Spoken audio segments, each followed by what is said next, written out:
परंपरा, प्रतिष्ठा, अनुशासन। जय हिंद। आज मैं आप लोगों को क्लास 10th का एक्सरसाइज 13.2 का क्वेश्चन नंबर 7 और उससे आगे भी कराऊंगा। चलिए देखते हैं क्वेश्चन नंबर 7।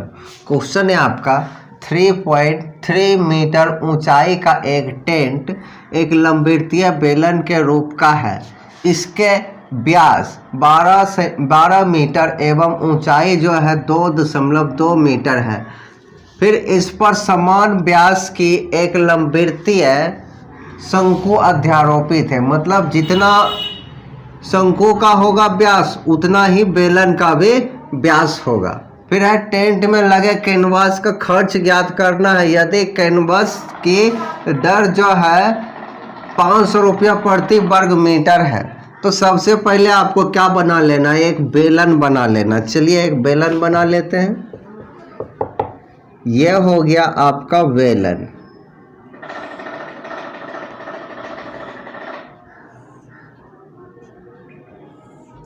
ये आपका बेलन हो गया और उस टेंट की टोटल ऊंचाई ये वाला दिया गया है।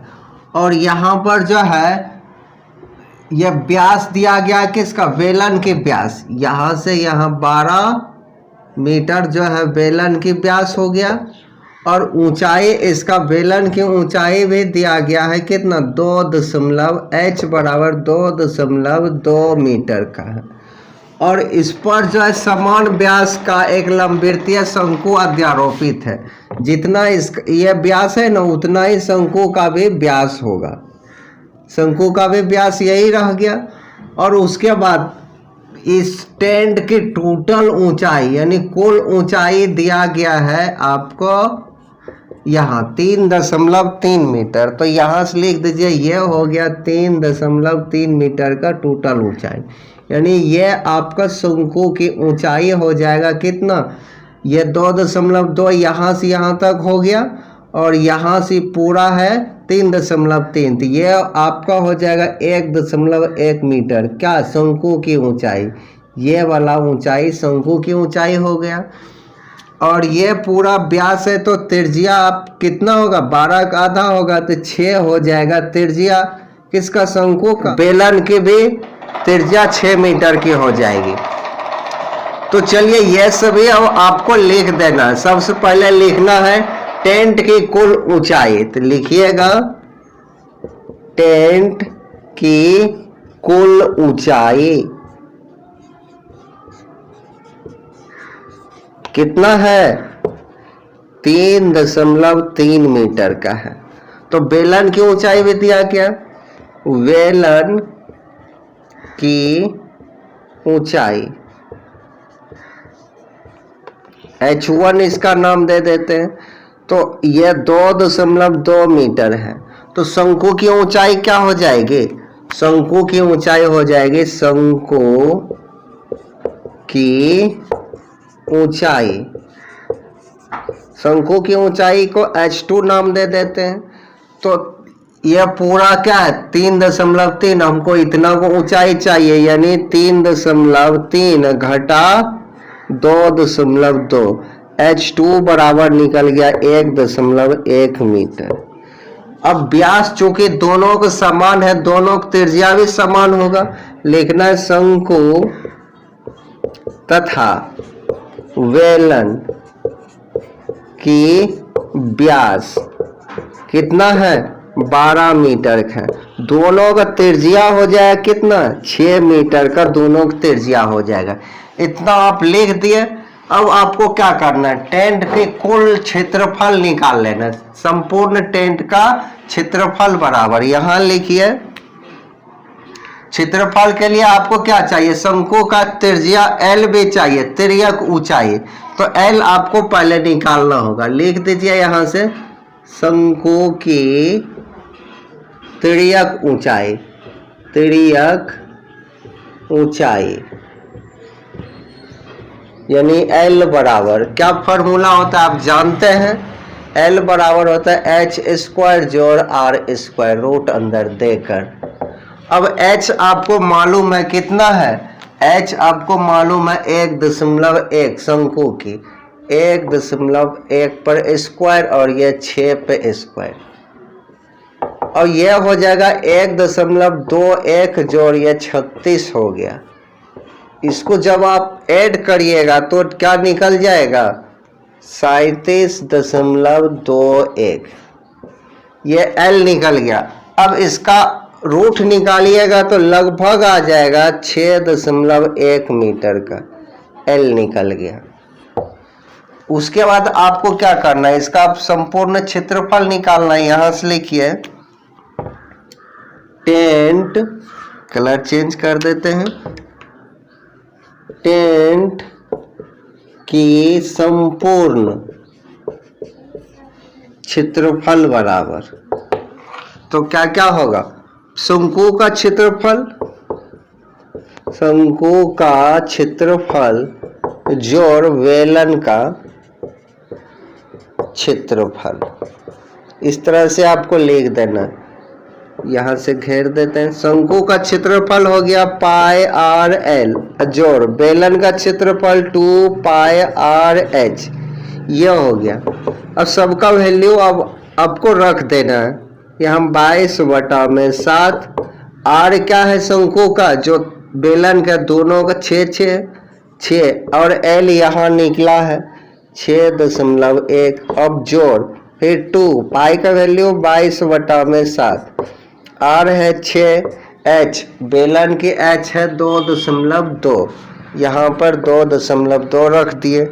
अब इस सभी को आप गुना कर लीजिए, 22 को 6 से, 6 को इससे, तो इस सभी को जब गुना करिएगा ना 85.2 बटा में ये वाला 7 हो गया। उसके बाद इस ऊपर वाला सभी को फिर गुना करिएगा तो आपका आ जाएगा 580.8 बाय में क्या है 7। अब इसको इससे जब आप भाग दीजिएगा तो 115.029 और प्लस इसको इससे जब आप भाग दीजिएगा तो 82.98 आ जाएगा। इसको ऐड कर लीजिए तो आ गया लगभग में आपका 198 मीटर स्क्वायर आ जाएगा, लगभग में, पॉइंट वाला हटा दिए हैं। उसके बाद अब क्वेश्चन में बोल रहा है कि यदि कैनवस की दर जो है 500 रुपया प्रति वर्ग मीटर की दर से हो तो कितना खर्च होगा। तो आप लिख सकते हैं, देखिए यहाँ पे जगह कम है, इस भाग में आपको बता देते हैं। तो लिखिएगा क्या, यहाँ से चूंकि 1 मीटर स्क्वायर कैनवस का खर्च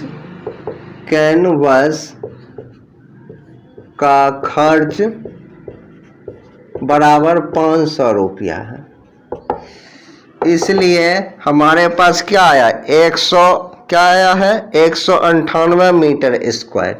तो 198 मीटर स्क्वायर कैनवस का खर्च क्या होगा 500 और गुना 198।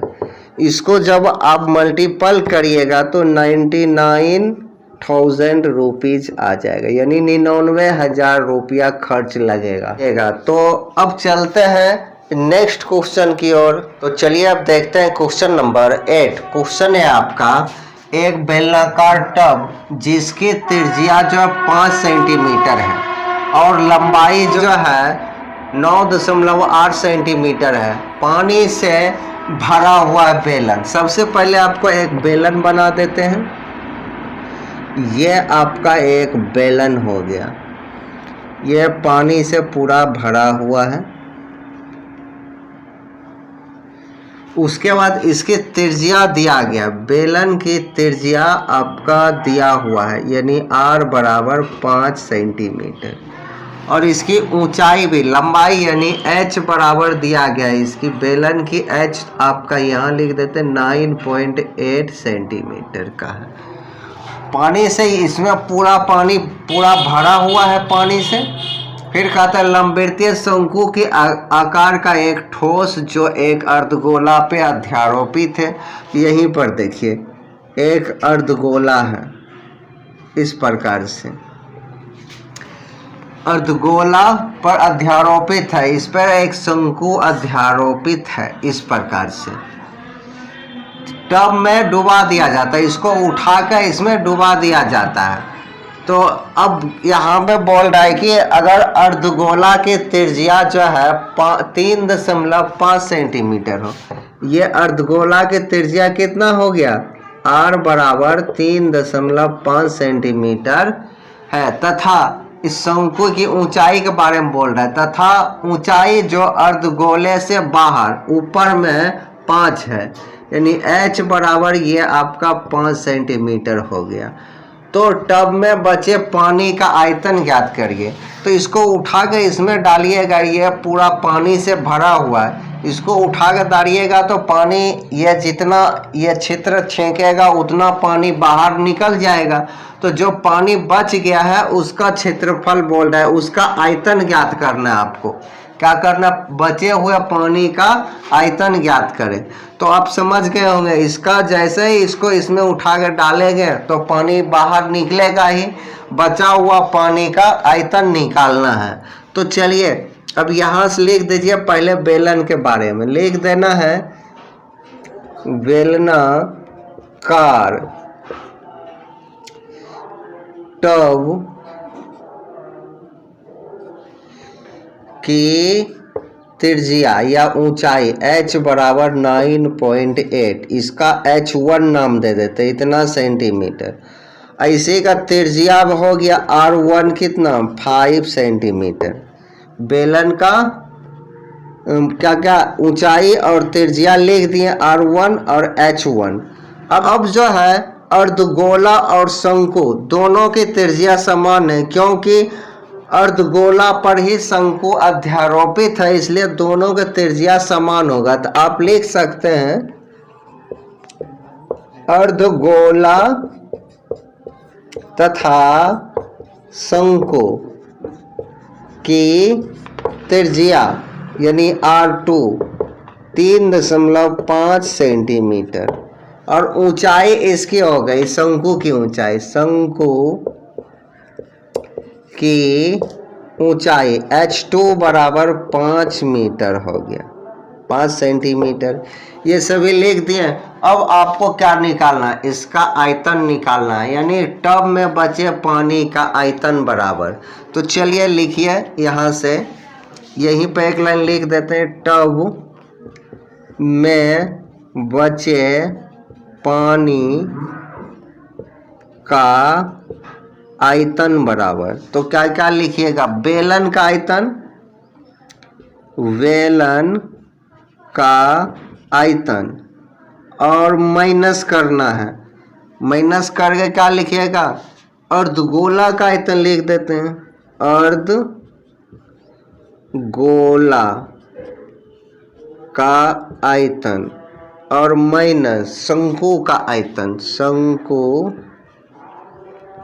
का आयतन। यह हो गया, मतलब बेलन का आयतन निकाल लेना आपको, अर्धगोला का आयतन, इस दोनों का आयतन को ऐड करके घटा देंगे, बस आपका आंसर आ जाएगा। चलिए अब देखते हैं बेलन का आयतन का फॉर्मूला लगाते हैं यहाँ से।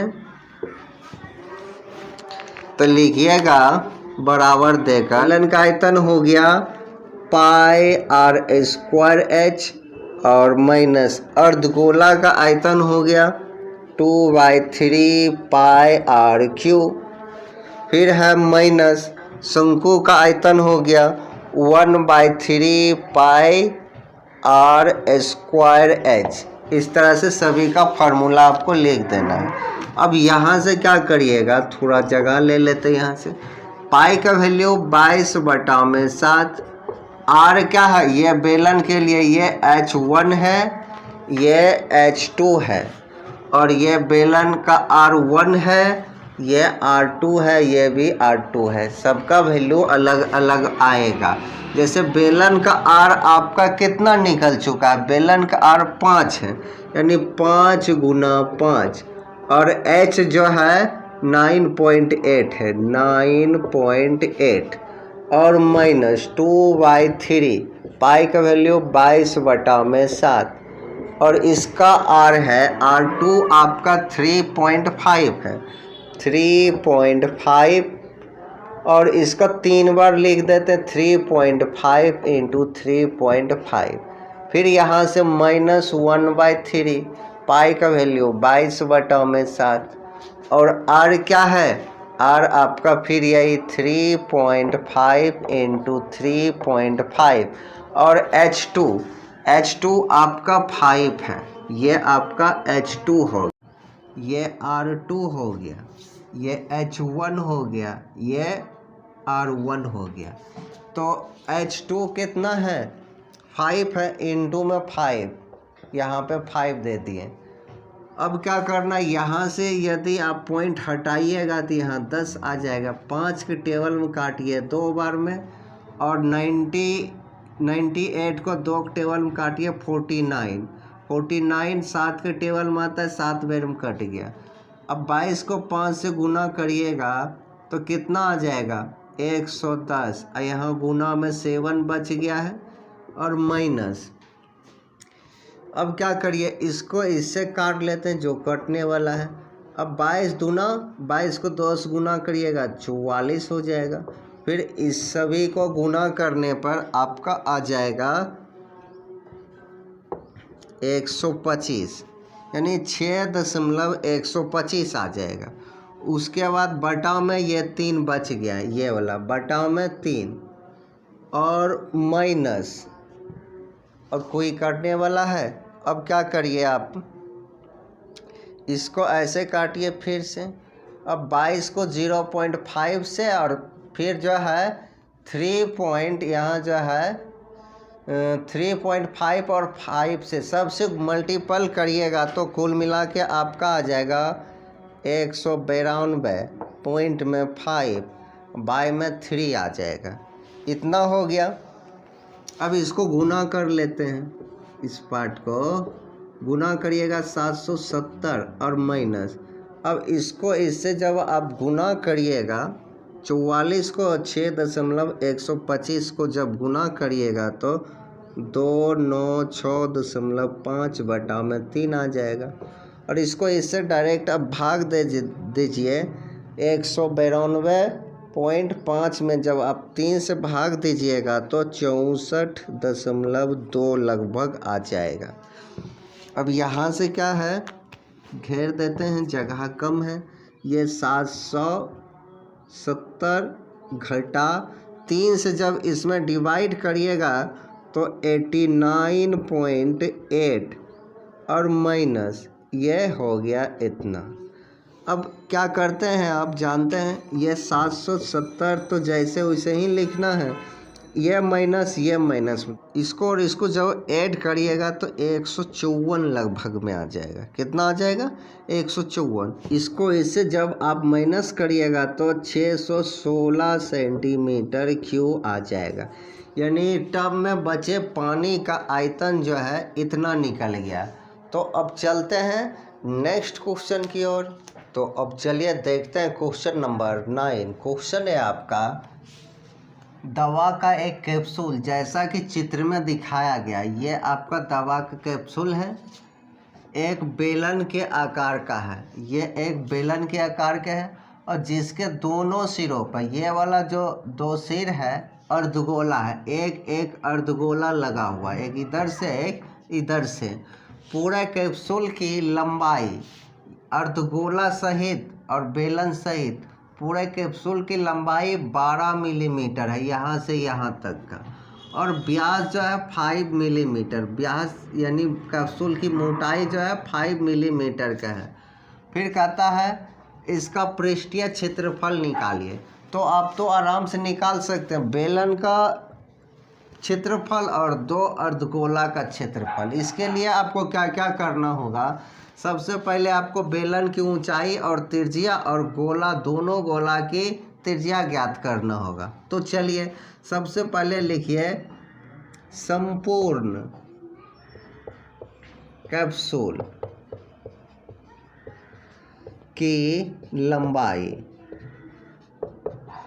कितना दिया गया 12 मिलीमीटर ये है। उसके बाद कैप्सूल की व्यास बराबर, कैप्सूल की व्यास बराबर कितना है 5 मिलीमीटर। तो कैप्सूल की त्रिज्या क्या हो जाएगा, कैप्सूल की त्रिज्या r बराबर 5/2। तो आप कह सकते हैं बेलन और अर्धगोला की त्रिज्या क्या है 5/2। तो आप लिख सकते हैं अतः बेलन तथा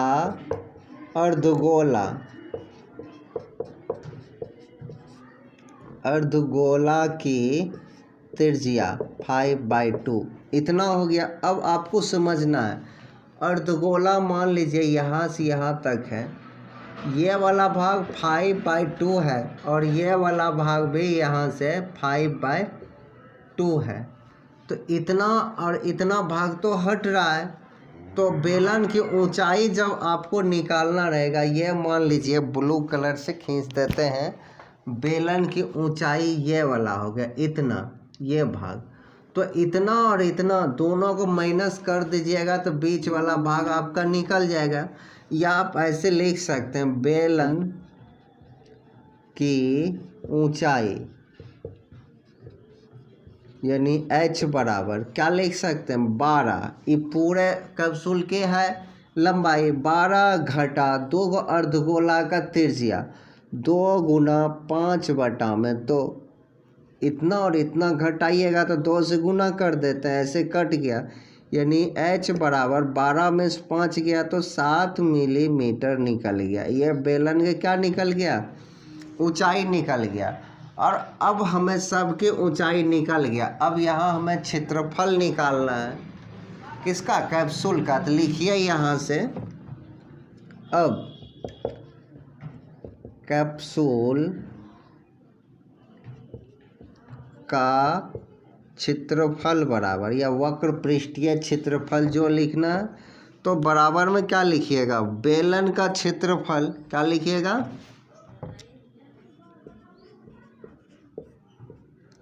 का क्षेत्रफल और जोड़ 2 अर्धगोला का क्षेत्रफल। 2 अर्धगोला है दोनों ओर, 2 अर्धगोला का क्षेत्रफल। अब बेलन का क्षेत्रफल का फार्मूला पुट कीजिए। बेलन का क्षेत्रफल होता है 2πr/h और जोड़ 2 अर्धगोला, 2 लिखना, अर्धगोला का क्षेत्रफल 2πr²। यह हो गया। अब यहाँ ध्यान से देखिए, हम देख रहे हैं कि दोनों की त्रिज्याएं समान हैं, इसलिए 2πr हम दोनों से कॉमन ले सकते हैं। तो ले लेते हैं 2πr को कॉमन ले लिया तो इधर बच गया h और एक ठो 2 बच गया, एक ठो r बच जाएगा। अब सब का वैल्यू आपको रखना है 2 पाई का वैल्यू 22/7, r कितना है 5/2, 5/2 और इनटू h आपको कितना मालूम है किसका, बेलन की h 7 है तो यहाँ 7 लिख दीजिए। 2r है 5/2। देखिए ये और ये कैंसिल हो गया, ये और ये कैंसिल हो गया। 22 को 5 से गुना कीजिए 110/7 और 7 और 5 12 हो गया।